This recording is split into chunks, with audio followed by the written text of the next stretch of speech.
ಅನುಭವಿಸ್ಬೇಕಾಯ್ತು. ಬಂದವರೆಲ್ಲರೂ ಅವರು ಖರ್ಚು ಮಾಡಿರ್ತಾರೆ ರೀ. ಸರ್ಕಾರಿ ಕೋಟಾದಲ್ಲಿ ಸೆಲೆಕ್ಷನ್ ಆದರೂ ಲಕ್ಷಗಳಲ್ಲಿ ಖರ್ಚು ಇರ್ತದೆ. ಒಬ್ಬ ಬಡವರ ಮಕ್ಕಳಲ್ಲಿ ಹೋಗ್ಲಿಕ್ಕೆ ಸಾಧ್ಯ ಅದನ್ನು ಎಲ್ಲರಿಗೂ ಒಪ್ಪಂದಲ್ಲಿ ಇದು ಅವಕಾಶಗಳಿದ್ದಾವೆ. ಫ್ರೀಯಾಗಿ ಕಲಿಸುವಂಥ ಏನೋ ವ್ಯವಸ್ಥೆ ಇದೆ ಅಂದಾಗ ಎಲ್ಲ ಕಡೆಗೂ ನಾವು MBBS ಡಾಕ್ಟರ್ಗಳು ನೋಡ್ಬೇಕಾಗ್ಯದ, ಆಯುರ್ವೇದಿಕ್ ಡಾಕ್ಟರ್ ನೋಡ್ಬೇಕಾಗ್ತದೆ, ಸರ್ಟಿಫೈಡ್ ಡಾಕ್ಟರ್ ನೋಡ್ಲಿಕ್ಕೆ ಸಾಧ್ಯ. ಇವನ್ ನಾವು BAMS ಮಾಡಬೇಕಾದ್ರೂ ಲಕ್ಷಗಟ್ಟಲೆ ಖರ್ಚು ಮಾಡಬೇಕಾಗಿದೆ ಇವತ್ತು. ಅಂದಾಗ ಇಲ್ಲಿ ನಕಲಿ ವೈದ್ಯರ ಅನಿವಾರ್ಯ ಇಟ್ಕೊಳ್ತಾರೆ ರೀ. ವ್ಯವಸ್ಥೆ ನೀವು ತಯಾರು ಮಾಡಿಸ್ತಾ ಇದ್ದೀರಿ ಅವರನ್ನು. ಪಾಪ ಕರಿಬೇಕಾದ್ರೆ ಎಷ್ಟು ಜನ ಪ್ರಯತ್ನ ಮಾಡ್ತಾರೆ, ಆಗುವುದಿಲ್ಲ. ಕಡೆಗೆ ಒಂದಿಷ್ಟು ಅಲ್ಲೇ ಇಲ್ಲಿ ಕೆಲಸ ಮಾಡಿ ಒಬ್ಬ ನರ್ಸ್ ಕೆಲಸ ಮಾಡ್ತಾರೆ, ಹೆಣ್ಮಗಳು ಮತ್ತೆ ಕೆಲಸ ಮಾಡಿ ಒಂದಿಷ್ಟು ಕಲಿತ ಹಳ್ಳಿಗೆ ಹೋಗಿ ಒಂದಿಷ್ಟು ಬದುಕು ಮಾಡ್ಕೊತಾರೆ ಅವರು. ಕೆಲವು ಸರ್ಟಿಫಿಕೇಟ್ ಸಿಗ್ತಾವೆ, ಸರ್ಟಿಫಿಕೇಟ್ ಸಿಗೋದಿಲ್ಲ. ಹೌದು, ನಕಲಿ ವೈದ್ಯರು ಅವರು, ಅದ್ರಲ್ಲಿ ಎಲ್ಲ ಮಾತಿಲ್ಲ, ಅದ್ರ ಬಗ್ಗೆ ಪೂರ್ಣ ಜ್ಞಾನ ಇಲ್ಲ.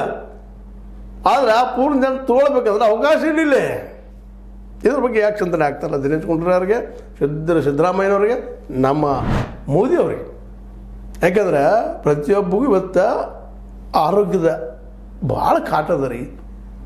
ಒಬ್ಬ ಜನಸಾಮಾನ್ಯ ಇವತ್ತು ಒಂದು ದವಾಖಾನೆ ಹೋಗ್ತಾನಪ್ಪ ಅಂತಂದ್ರೆ ಮಿನಿಮಮ್ ನೆಗಡಿ ಕೆಮ್ಮು ಬಂದಿದೆ ಅಂದರೂ ಮೊದಲು 200-300 ರೂಪಾಯಿ ನೀವು MBBS ಡಾಕ್ಟರ್ ಹೋಗ್ತಾರೆ ಕೊಡಬೇಕು.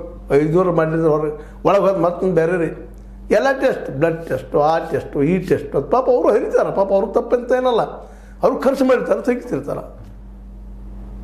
ದವಾಖಾನೆ ಅಂದರೆ ಆಸ್ಪತ್ರೆ ಹಾಕಿದ, ಸಣ್ಣ ಆಸ್ಪತ್ರೆ ಹಾಕಿದ ಕೆಲವೇ ವರ್ಷಗಳು ದೊಡ್ಡ ಆಸ್ಪತ್ರೆ ಮಾಡ್ಕೊಳ್ತಾರೆ.